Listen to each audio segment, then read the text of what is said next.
As a woman of this generation, I honestly have a problem with the way women are raised. I've seen in society that women are raised to not just be nurturers, to be caretakers, to be, people that carry on the responsibility of everyone around them, including themselves. But what really pisses me off is that when it gets to the woman's turn, when it's time for her, the amount of work she has put in, the amount of care she has put in to be reciprocated, suddenly the tune changes. Suddenly people are saying, no, it's a woman's job. She's expected to take care of the home. She's expected to do this. She's expected to do that. But then who takes care of her? In society, it has been passed down, in fact, from generations, from one generation to another. The fact that as a woman, you are responsible for everyone around you. You're responsible for the family members you have. You're responsible for your children, for your husband. You're responsible for your community, for the church. Every single thing is a woman's responsibility. But then often more than before, we see women taking on the load and responsibilities of families and then eventually losing themselves, including their lives, to this. So today I want to talk about this. Stay tuned.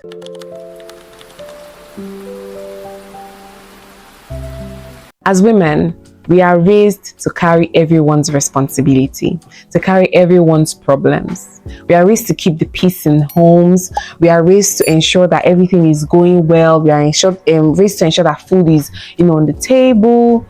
If anything is wrong with your family, if anything is wrong with the house you're coming from or the home you're coming from, you're responsible. And the truth is that we as women make so many sacrifices to this effect. We make necessary and unnecessary sacrifice. And it's so painful because when these things come to light, when it comes to society that this person, lost herself or died or something happened to her as a result of this, society just weighs it off because it is expected. You're expected to put yourself in harm's way. You're expected to care and put yourself to put your life, in harm's way to the point of forgetting yourself, to the point of losing yourself, even your mental health. We as women stay in unhealthy relationships, abusive relationships. We find ourselves tolerating people that ordinarily would have let go of us. If honestly, if you reverse the case, if these people were us, they would honestly let go of us. But then they are not us. And then we do everything in our power to ensure that we show love to these people. We stay in unhealthy relationships. We stay in abusive relationships. We stay with people that ordinarily we should have let go of. We tolerate their excesses. And the crazy thing is that if the case was reversed, these people the moment you showed them that you're not capable, the moment you made a mistake, they would have let you go. But because we are expected to have given or to give in our all, to put in our all into this, we stay with them until we have been bled dry. We stay with them until we look at our lives and it's like, okay, we need to let go or we are going to die. Some women don't even make it out alive from this. And the painful thing is that you keep pouring and you keep pouring and you keep pouring into these people, and then they don't pour back to you. They don't pour back into you, rather. They don't give you any. In fact, they don't even give you, not even as much as, they don't give you anything in return. And some of these crazy brats will be like, I've heard someone tell me that I didn't ask you to do that. Like, yes, you gave me this. I didn't beg for it. I didn't ask you for it. And these are the people you keep giving to. These are the people you keep pouring energy, giving advice. They don't take your advice. You keep going back to that relationship because you want it to work. We get married to potentials. We date people that, their reality is uncertain. But because we want to believe that they can change, we want to believe that their lives can be different, we keep pouring into them, hoping for the best. You believe, I just need to give him enough. He just needs someone to believe in him. He just needs someone to save him. Are you God? Are you Jesus? The only person I know that can save is Jesus. He truly went to the cross and died for us. But we as women, we see ourselves as saviors. We see ourselves as fixers. We are meant to fix this problem. Even if he is at fault, even if he is responsible for every single thing you found yourself in, you still need to fix him because you're a fixer. But then who fixes you? Did you even ask him, will you like to be saved? And what makes you think that despite everything you poured into him, he will be saved? This is the problem we have as women. We feel responsible for everybody. We pressure ourselves to do things and to be part of people's lives that do not deserve us. When will we learn? Really, when will we learn?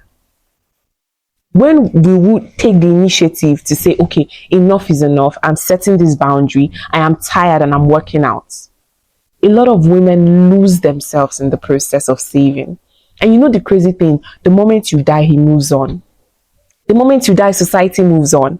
The moment you die, that organization you are pouring your life into, that organization you're giving your everything to, that organization that you're risking at the expense of your family, at the expense of your children, at the expense of your husband, will let you go. They will forget you. The next day, they will replace you. But we don't think this long term as women. We don't really let it sink in. We do things to the detriment of our lives. And it's not supposed to be. We see a lot of women get burnt out.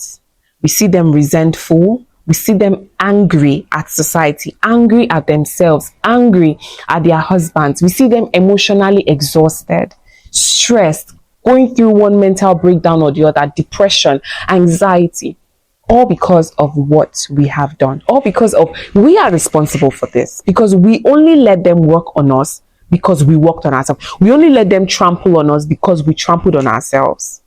You know, and it's so sad because a lot of women are you are meant for better.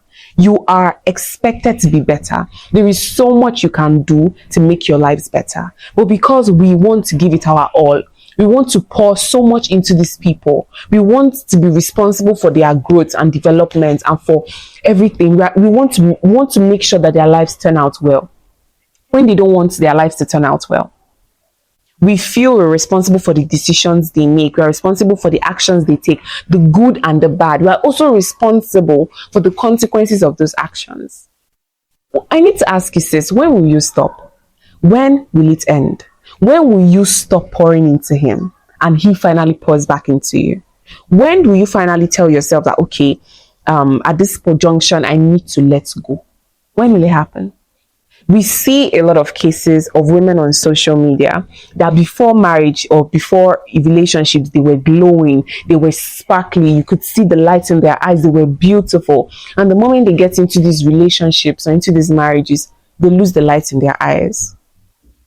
Suddenly, they are depressed, they are anxious, they lose themselves, they lose everything they worked for, they lose their visions. And then during divorce or after divorce, they are glowing again. What happened? We don't sit down to ask ourselves, during that marriage, what went wrong? We pour so much effort into relationships. You see people saying 10 years, 15 years before he proposed. He has not even, you date someone for 10 years. It didn't occur to you that guy doesn't like you. It didn't occur to you that this guy does not want to be in a relationship with you. But then, emotions, we are very emotional, so therefore we believe that these people, it's going to take time, but it will come. You know, we are hopeful, but for how long? I think one of the things that really scares me the most is losing myself, is losing my vision, is losing my creativity, is losing my goals and my dreams on the altar of love or on the altar of relationship, is losing the essence of my being to someone who does not deserve it, and even someone who deserves it. Because truly, if it is love, you won't lose you. If it's truly love, if the person truly deserves you, you will glow. You won't lose your light. You will be happy, you will be joyful, you will not lose yourself. But some of us, in fact, most of us, find ourselves in situations where we begin to even question our own sanity. They gaslight us, they manipulate us to the point where we forget that we are meant to work out. We can't find the exit door anymore. We don't know where the exit door is. Come closer.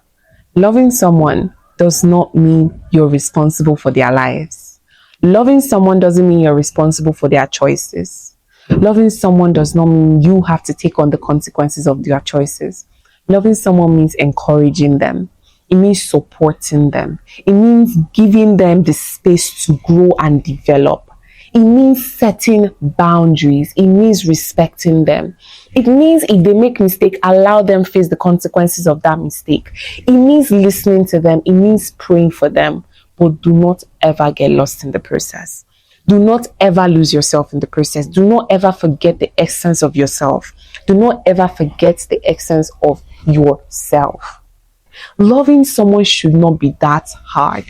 It shouldn't take so much effort. It shouldn't make you miserable. It shouldn't make you sick. I love the Bible's definition of love, and I'll put it because I don't even remember. Love is patient, love is kind. It should feel beautiful. It should feel easy. It shouldn't be forced. It shouldn't be something you put your whole life to ensure it works. Thank you so much for watching. I really hope to see you guys in the next video. Don't forget to like, comment, and subscribe, and turn on notifications so you can get information on when next I upload a video. Bye.